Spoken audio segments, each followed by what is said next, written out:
পাকাবাটবাৰী সমষ্টি আমাৰ যুঁজখন বিজেপিৰ বিৰুদ্ধে আৰু এই কথা পাকাবাটবাৰী সমষ্টি মানুহে জানে কিহৰ কাৰণে কৈছোঁ কাৰণ আমি ইয়াতে ভোট দিছিলোঁ বিজেপি বিৰোধী শক্তিক পিছত গৈ আমাৰ ভোটটো যেন বিৰোধীত বিজেপিক দিছিল বুলিহে মানুহে অনুমান কৰিছে আৰু এনেকুৱা আভাৱ উঠিছে যাৰ কাৰণে আমাৰ যুঁজখন বেছিকৈ ইয়াতে বিজেপিৰ বিৰুদ্ধে কৰি আছোঁ বাকী পাকাবাটবাৰী সমষ্টিত আমাৰ কিছু কৰ্মীহে আজি পঞ্চায়ত নিৰ্বাচনক কেন্দ্ৰ কৰি আজি ওলাই আহিছে আপোনালোকে দেখিব অহা পঞ্চায়ত নিৰ্বাচনৰ পিছত ফলাফলত আপোনালোকে গম পাব যে AIUDFৰ সমৰ্থনত AIUDFৰ পক্ষে AIUDF দলে যি তৃণমূল স্তৰত সাংগঠনিক ভেটি মজবুতৰ কাৰণে যি ধৰণৰ কাম কাজ কৰিছিল তাৰ বহিৰ্প্ৰকাশ আপোনালোকে খুব কম দিনত পাই আছে অখিল গগৈ ডাঙৰীয়াই সংখ্যালঘু এলেকাত কৰিব বিচৰা ৰাজনৈতিক কুচকাৱাজ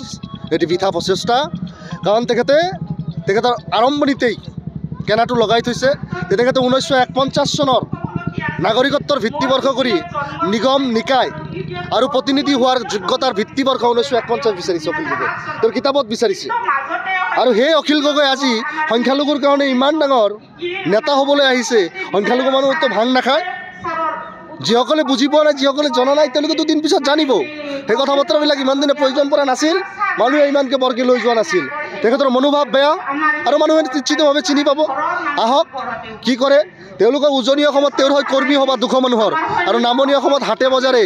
আমাৰ কেনভাছাৰ আহিলেও মানুহ আহে ডাঙৰ কথা একো নহয় তেওঁলোকে হাটে বজাৰে এই ধৰণৰ মিটিং পাতি আৰম্ভ কৰিছে কৰি থাকক তেখেতৰ অধিকাৰ আছে উজনি অসমত তেওঁ যোৱাবাৰ কংগ্ৰেছ AIUDFৰ চৰকাৰ অহাৰ কাৰণে বাধা আৰোপ কৰিছিল আৰু বিজেপিৰ এজেণ্ট হিচাপে তেখেতে পৰিগণিত হৈছিল অহা দিনত তেওঁ কি কৰে আপোনালোকে লক্ষ্যৰে ৰাখক পাকাবাটবাৰী সমষ্টি অহাবাৰ UDFৰ দখলত যাবলৈ গৈ আছে কি কাৰণ কিহৰ কাৰণে সকলোখিনি আপোনালোক কম কথাত বিশ্লেষণ কৰাটো ইমান হেৰি নহয় কিন্তু মই কৈছোঁ যে AIUDFে 2026 চনত পাকাবাটবাৰী সমষ্টি পাবই পাব AIUDFে 2021 চন বাহিৰে অন্য কোনো নিৰ্বাচনতে মিত্ৰতা মহাজোঁট ইত্যাদি নকৰাকৈ আজিৰ দিনলৈকে বিৰোধীৰ আসনত থাকি দৃষ্টি আহিছে যুঁজ দি আহিছে আৰু অহা দিনতো এই যুঁজ আৰু অধিক শক্তিশালীভাৱে মজবুতভাৱে আৰু বলিষ্ঠভাৱে হ'ব পাকাবাটবাৰী দাঁতিৰবৰী সমষ্টিৰ এখন কৰ্মী সভা আমি অনুষ্ঠিত কৰিছিলোঁ বা হৈছে আজি ইয়াতে যিটো দেখিছোঁ একেবাৰে সভা গৃহৰ আৰম্ভৰ পৰা শেষলৈকে গোটেইখিনি আমাৰ কৰ্মী গতিকে কৰ্মীসকলৰ যিটো উৎসাহ বা তেখেতসকলে যি ধৰণে আমাক সহায় সহযোগ কৰিছে আৰু যিটো সকলোৱে ভাবিছিলে বা বিশেষকৈ কংগ্ৰেছ কৰ্মীসকলে যে AIUDF শেষ হৈ গ'ল সেইটো আজিৰ সভাই সেইটো তাৰ বিপৰীত প্ৰতিচ্ছবি এখন দাঙি ধৰিছে যে ইয়াতে কৰ্মীসকলৰ মাজত যিটো উৎসাহ আৰু ইয়াতে তেখেতসকলৰ যিটো উপস্থিতি সেইটো সকলোৱে বুজি পাইছে যে AIUDF আৰু নতুনকৈ আৰু আগতকৈ বেছি উদ্যমেৰে আগবাঢ়িছে সন্মুখত যেহেতু পঞ্চায়ত নিৰ্বাচন আপোনালোকে কেনেধৰণৰ ৰণনীতি এইবাৰ লৈছে পঞ্চায়ত হয় আমাৰ এইবাৰ পঞ্চায়তৰ নিৰ্বাচনৰ ৰণনীতি বুলি ক'বলৈ গ'লে আমি সন্মুখত আমি আশা ৰাখিছোঁ যে আমি মেক্সিমাম আমি যিমান পাৰোঁ ৱাৰ্ড মেম্বাৰসকলেও জিকা আনিবৰ বাবে আমাৰ জিলা পৰিষদৰ সদস্য বা জিলা পৰিষদৰ আমাৰ কেণ্ডিডেটসমূহ যাতে জিকে সেই হিচাপে আমি ৰণকৌশল ইতিমধ্যে প্ৰস্তুত কৰি আছোঁ ৰাইজৰ মাজত বহিছোঁ ৰাইজৰ লগত কথা পাতি আছোঁ এতিয়া আশা ৰাখিছোঁ ৰাইজে আমাক আশীৰ্বাদ দিব আৰু আমি যিমান পাৰোঁ সিমানখিনি ৱাৰ্ড মেম্বাৰৰ পৰা আদি কৰি জিলা পৰিষদৰ সদস্যলৈকে জিকাবলৈ চেষ্টা কৰিম 4খনৰ ভিতৰত আমি আশা কৰা ধৰণে 3খনত আমাৰ এতিয়া মানে ৰাইজৰ সঁহাৰি যথেষ্টখিনি পাইছোঁ ৰাইজে বিচাৰিছে আমি যিকেইগৰাকী আমাৰ প্ৰাৰ্থী প্ৰত্যাশী আছে তেখেতসকলক ৰাইজৰ আশীৰ্বাদ বিচাৰি ফুৰিছে আৰু এই ক্ষেত্ৰত ৰাইজৰ ফালৰ পৰা যথেষ্ট সঁহাৰি আমি পাইছোঁ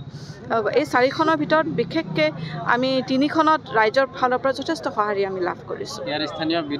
ইলেকশ্যন খেলাৰ অধিকাৰ সকলোৰে আছে নিৰ্বাচনত প্ৰতিযোগিতা কৰা কোনোবা এটা পঞ্চায়তত কোনোবা এখন জিলা পৰিষদত সেই জিলা পৰিষদৰ এলেকাৰ ভিতৰত এজন বিধায়ক থাকিল বুলি যে অন্য কোনো কেণ্ডিডেট তাত প্ৰতিদ্বন্দ্বিতা কৰিব নোৱাৰে সেইটো হ'ব নালাগে গতিকে আমি ইয়াতে নিশ্চিতভাৱে যদিও বিধায়কৰ নিজা জিলা পৰিষদ হয় আমি নিশ্চয়কৈ আমি ইয়াতে আমি আগবঢ়াম আমাৰ AIUDF দলৰ ফালৰ পৰা আৰু ৰাইজৰ ফালৰ পৰা যথেষ্ট সঁহাৰি আমি লাভ কৰিছোঁ পঞ্চায়ত নিৰ্বাচন আকৌ এবাৰ কৰিব প্ৰশ্নটো। এইটো পঞ্চায়ত নিৰ্বাচনত ছেমি ফাইনেল বুলি বহুতে কৈছে, গতিকে বিধানসভাৰ যিটো 26ৰ নিৰ্বাচন কেনেধৰণৰ প্ৰস্তুতি লৈছে ভাবে? এতিয়া 2026 একচুৱেলি ক'বলৈ গ'লে এতিয়া বহুত দূৰ, গতিকে আমাৰ প্ৰধান সন্মুখত আৰু যিটো লক্ষ্য সেইটো হ'ল আমাৰ এইবাৰৰ 2050 পঞ্চায়তৰ নিৰ্বাচন। তো আমি সকলো কৰ্মীকে আহ্বান জনাইছোঁ তেখেতসকলে যেন ভালকৈ কাম কৰে, কাৰণ 2026 নিৰ্বাচনকৈ যথেষ্ট দূৰ আছে। আমি পঞ্চায়ত নিৰ্বাচন জয়ী হ'ব পাৰিলেহে 2026 কথা আমি আৰু ভালকৈ চিন্তা কৰিব পাৰোঁ, নহ'লে হয়তো 2026 যুঁজখন আৰু আমাৰ বাবে কষ্টকৰ বাইদেউ হ'ব। শেহতীয়াকৈ আমি দেখিছোঁ ৰাইজৰ দলে কিন্তু পাকা বেতবাৰীত খোপনি পাতিছে, কেনেধৰণে আপোনালোকে ক্ষতি কৰিব নে আপোনালোক লাভান্বিত হ'ব তাৰ পৰা? ৰাইজৰ দলক আমি ফেক্টৰ হিচাপে ভবা নাই, কাৰণ ৰাইজৰ দলৰ সভাপতিৰ পৰা আদি কৰি ৰাইজৰ দলৰ কৰ্মীসকল যি ধৰণে কাম কাজ কৰি আছে বা অল অসমৰ ভিত্তিতো আমি দেখি আছোঁ। গতিকে আমাৰ যিখিনি মাইনৰিটি এলেকা আছে বা আমাৰ একচুৱেলি আমাৰ মাইনৰিটি জাতিৰ বাবে তেখেতসকলে কিবা যে কৰিব তাত কোনো আশা দেখা নাই, গতিকে আমি তেখেতসকলক ফেক্টৰ বুলি ভবা নাই।